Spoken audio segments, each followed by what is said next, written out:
সুপ্রিয় দর্শক বন্ধুরা, আজকে আপনাদেরকে নিয়ে এসেছি কেন্দ্রীয় ভেটেরিনারি হাসপাতালে। Chief veterinary officer doctor Mohammad Farhad Hossain স্যারের সাথে কথা বলবো। আমরা জেনে নেব কিভাবে লাভজনক গবাদি পশুর খামার করে সফল হওয়া যায়। গবাদি পশুর উন্নত জাতের গবাদি পশুর ডেইরি খামার এর লাভজনক খামার করতে হলে এর মূল উপাদান হলো তিনটা। এক নম্বর হলো যে উন্নত জাতের ঘাস চাষ এখানে করতে হবে। দুই নম্বর হলো যে উন্নত মানের বিজ্ঞানসম্মত একটা ঘর বা ডেইরি শেড তৈরি করতে হবে। তারপর হলো যে উন্নত জাতের গাভী তৈরি করতে হবে অথবা সংগ্রহ করতে হবে। এর মধ্যে বিশেষ করে গোয়াল ঘর বা ডেইরি শেড এটা অত্যন্ত গুরুত্বপূর্ণ। আমাদের দেশের আবহাওয়া 3 মাস বাদে 9 মাসে গরম এবং এখানে হিউমিডিটিও কিন্তু আর্দ্রতাও খুব বেশি। এই পরিবেশে আমাদের দেশীয় গরুগুলা কিন্তু খাপ খাওয়াতে পারে, কিন্তু বিদেশি যে উন্নত জাতের গাভী যেগুলা, বিশেষ করে ফ্রিজিয়ান জাতের গাভী সারা ওয়ার্ল্ডে দুধের জন্য চ্যাম্পিয়ন, এরা শীত প্রধান দেশের গরু। এই সমস্ত গরু আমাদের দেশে কিন্তু এই ফ্রিজিয়ান জাতের গরুর থেকেই আমরা 35 থেকে 40 লিটার পর্যন্ত এক একটা গাভী থেকে আমরা কিন্তু দুধ পাচ্ছি। এই উন্নত জাতের গাভী তাদেরকে লালন পালনের জন্য উন্নত বাসস্থান দরকার।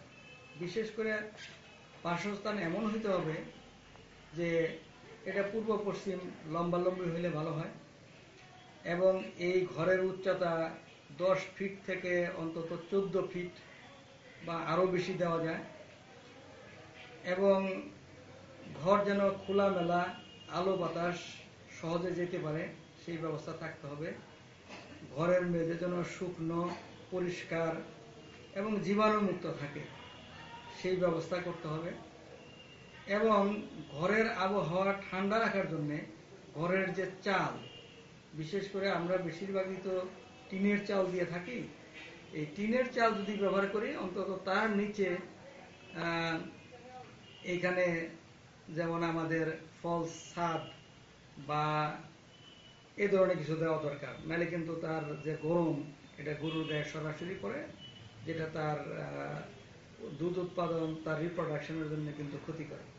সেই ক্ষেত্রে আমরা অ্যাসবেস্টস জাতীয় অথবা সিমেন্ট শীট, বর্তমানে কিন্তু বিভিন্ন কোম্পানি সিমেন্ট শীটও তারা তৈরি করতেছে, সেটা গরুর ঘরের জন্য, মুরগির ঘরের জন্য আসলে খুবই উপকারী।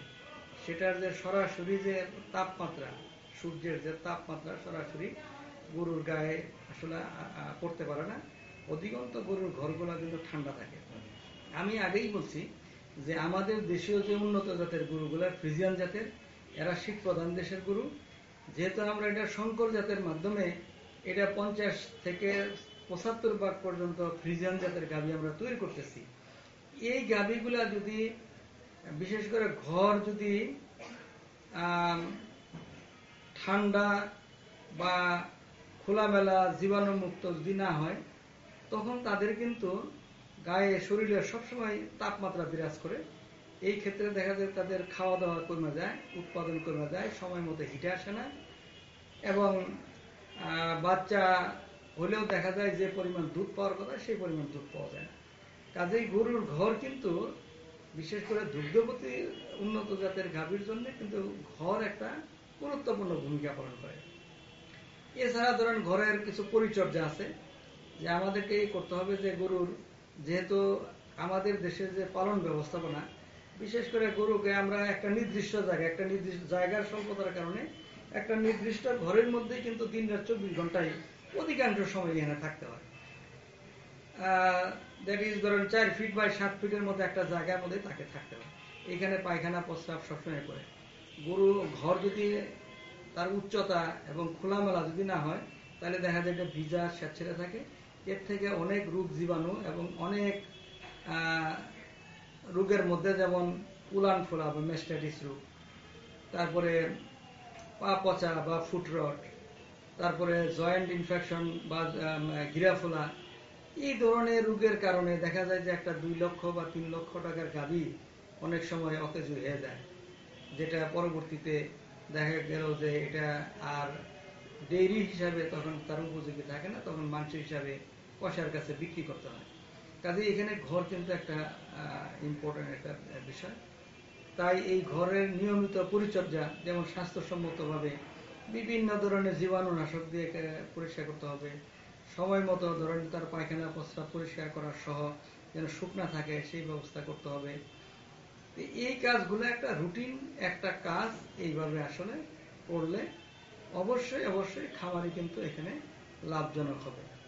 কাজেই এই যে ঘরের যে পরিচর্যা, এই ঘরের পরিচর্যার মাধ্যমেই কিন্তু একটা গরুর তার প্রোডাকশন, মানে তার দুধ উৎপাদন, তার সময় মতো হিটে আসা এবং তার